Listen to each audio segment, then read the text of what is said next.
Hello students, let us start our new session with the example based on the previous topic that we have understood.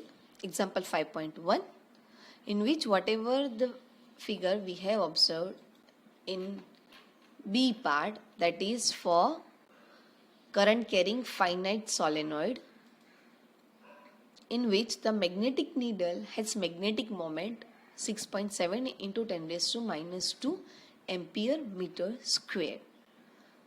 So that is m is given, and the moment of inertia, that is 7.5 into 10 raised to minus 6 kilogram meter square. So J is given. It performs 10 complete oscillations in 6.7 seconds. Time t is given. What is the magnitude of magnetic field? So now here time is given 6.7 for 10 oscillations. We need to find out for one oscillation. So 6.7 by 10 is a 0.67 second is taken for a one oscillation. So magnetic field magnitude B, the equation we can use 4 pi r square J by mt square. So here 4 pi is 3.14. J is given 7.5 into 10 raised to minus 6. M is given 6.7 into 10 raised to minus 2. And time t we have calculated 0.67 second. Put all the values and determine the magnitude of magnetic field, that is 0.01 Tesla. Now the second example. A bar magnet placed with the axis at 30 degree with an external field of 800 G experiences a torque of 0.016 Newton into meter. What is the magnetic moment of the magnet? What is the work done in moving it from its most stable to most unstable position? Third, the bar magnet is replaced by a solenoid of cross-section area 2 into 10 raised to minus 4 meters square and 1000 tons, but of the same magnetic moment. Determine the current flowing through the solenoid. In first case, they asked to get a magnetic moment M. So we have the torque equation, tau equals to mb sine theta. Theta is given 30 degree. So sine theta is 1 by 2. And torque is given 0.016 Newton into meter. So place the value. B is already given in Gauss 800 G.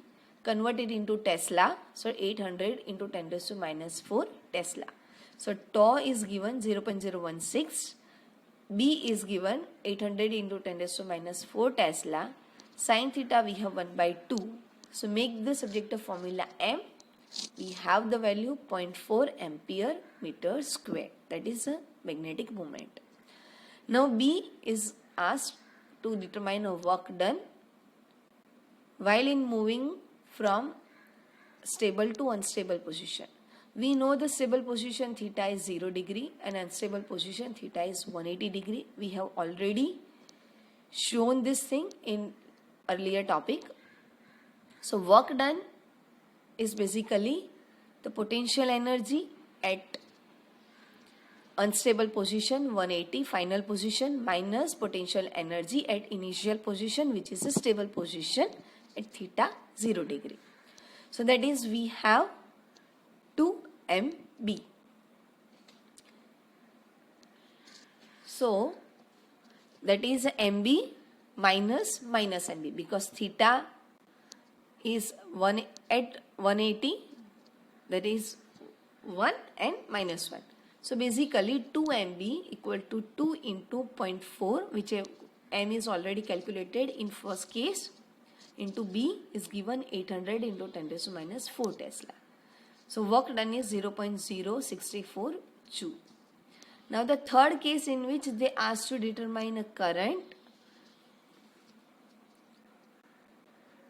while the bar magnet is placed in the solenoid of the cross section area, A is given, number of turns is given. So ms equal to nia. So ms is 0.4 ampere meter square. We have already calculated m for the solenoid in the first case. So m equal to NIA, 0.4 equal to n 1000 tons into I we need to determine. Area is given 2 into 10 raised to minus 4. So I equals to 2 ampere, which we can determine by placing all the values and after calculating such values. Let us go through the another example. What happens if a bar magnet is cut into two pieces?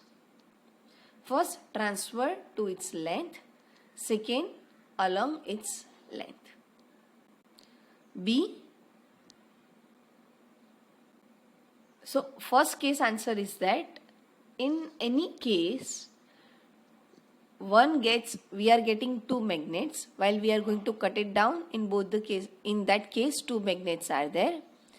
Each is having a north pole and south pole, either transferred to its length or along its length, whatever it may be. In any case you are going to cut it down, we are having two magnets, each magnet having two poles, north pole and south pole. Second case, a magnetized needle in a uniform magnetic field experiences a torque but no net force. A iron nail near a bar magnet, however, experiences a force of attraction in addition to a torque. Why? Basically, in uniform field, no force is available, that we already observed in earlier chapter.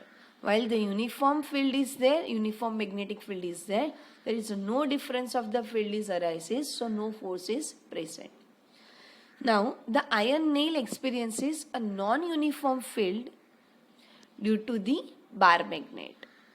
There is induced magnetic moment in the nail and therefore it experiences force and torque, both. So when the net force is attractive because induce a south pole in the nail is closer to the north pole of magnet than induced north pole. So basically when two opposite poles come closer to nearby to each other, then force and the torque both can be present, both can be experiences. Third case, must every magnet configuration have a north pole and a south pole? What about the field due to a toroid? Basically, if the source of the field has a net non-zero magnetic moment,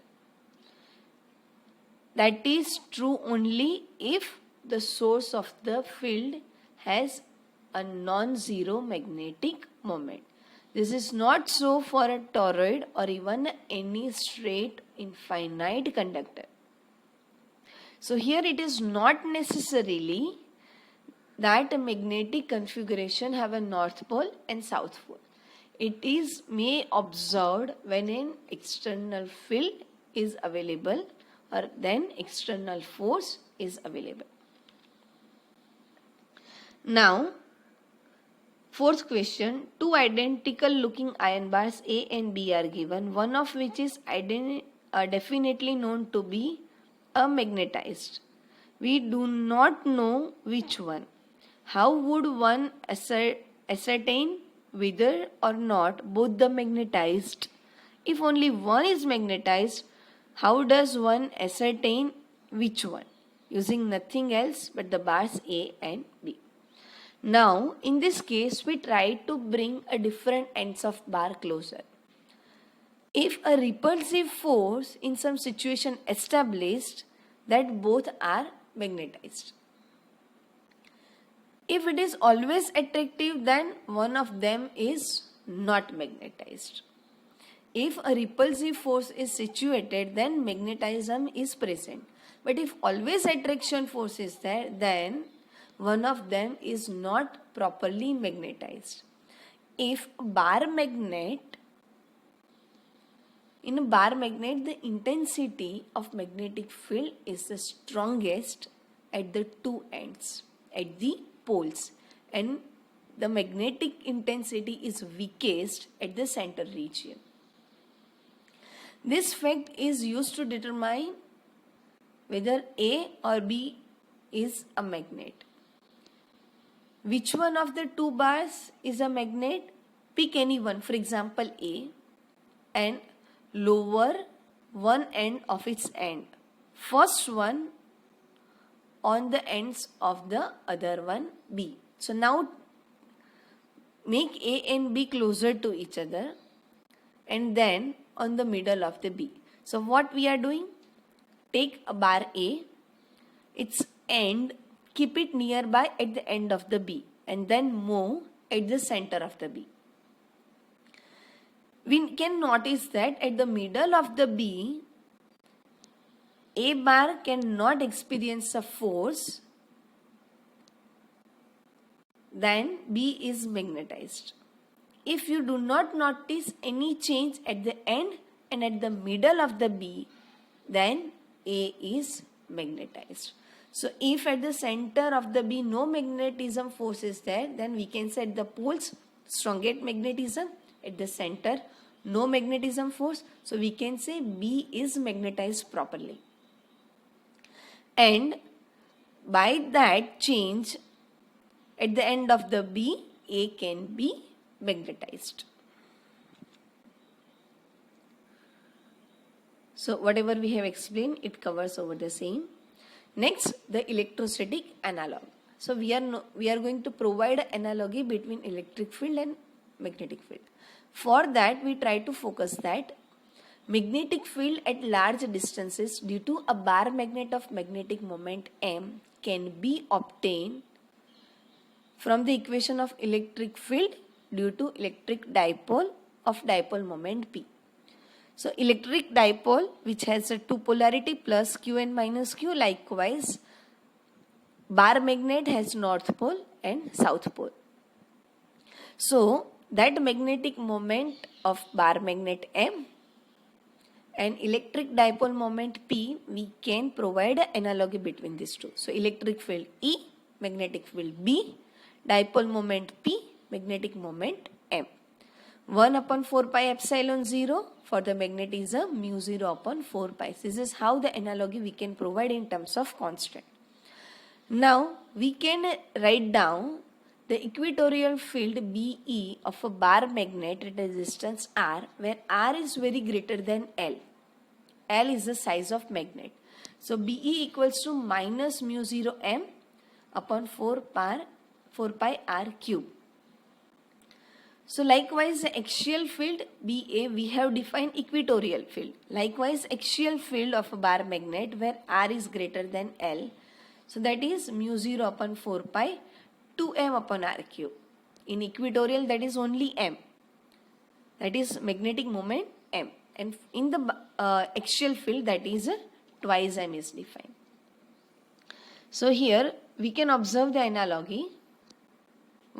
Electrostatic 1 pi epsilon 0, magnetism mu 0, dipole moment P for electrostatic, for the magnetism M, equatorial field for a short dipole minus P upon 4 pi epsilon 0 R cube, while in magnetism mu 0 into M upon 4 pi R cube.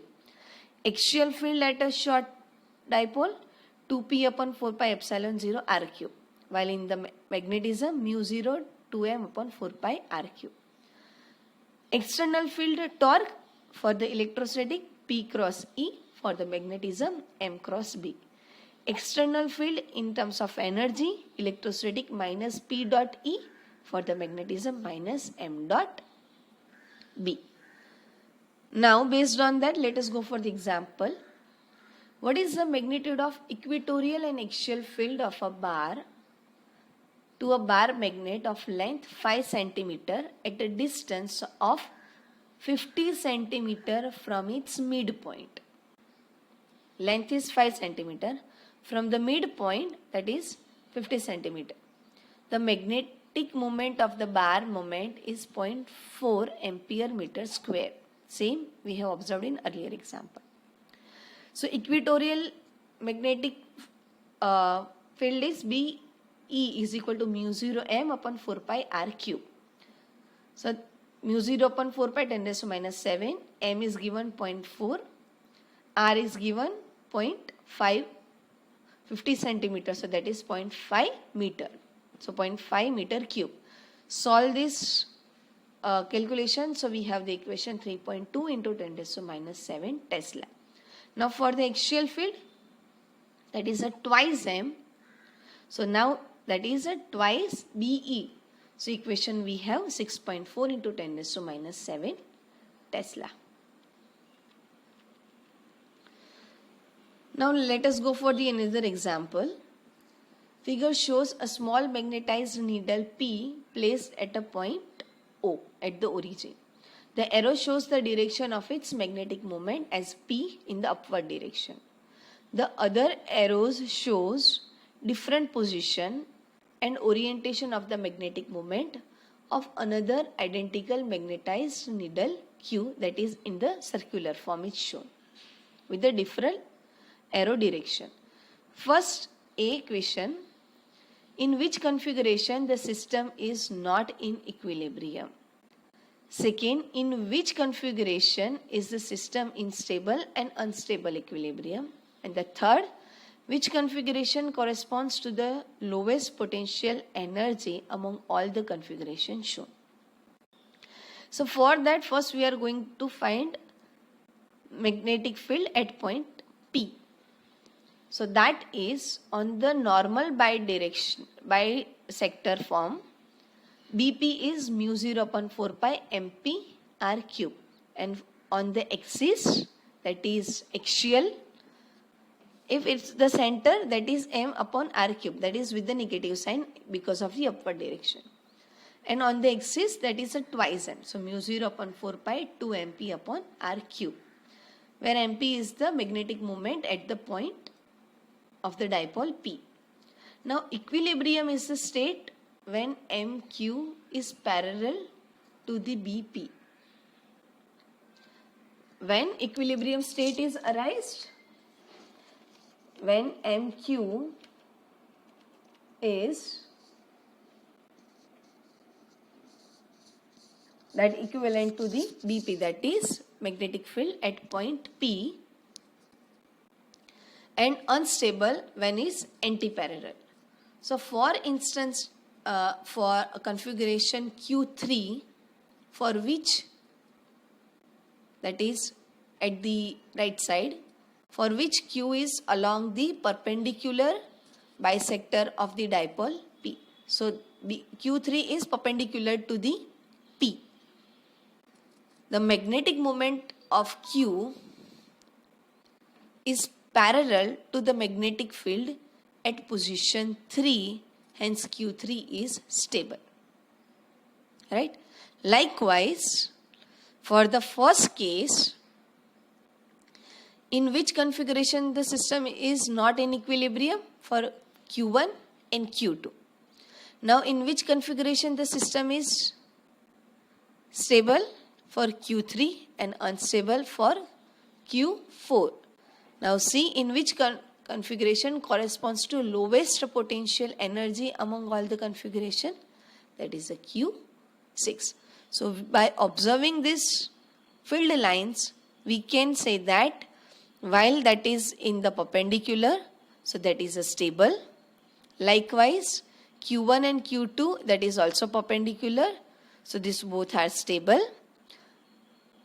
Q3 and Q6 also perpendicular, so these are stable. Q5 and Q4, which are unstable based on its direction, because Q5 and P, that is in the parallel. Q4 and Q5 P, that is anti-parallel, so these are unstable.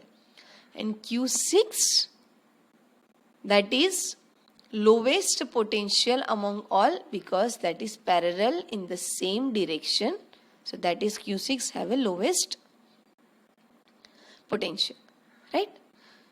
So here we are going to end our session. Hope you understood. Thank you.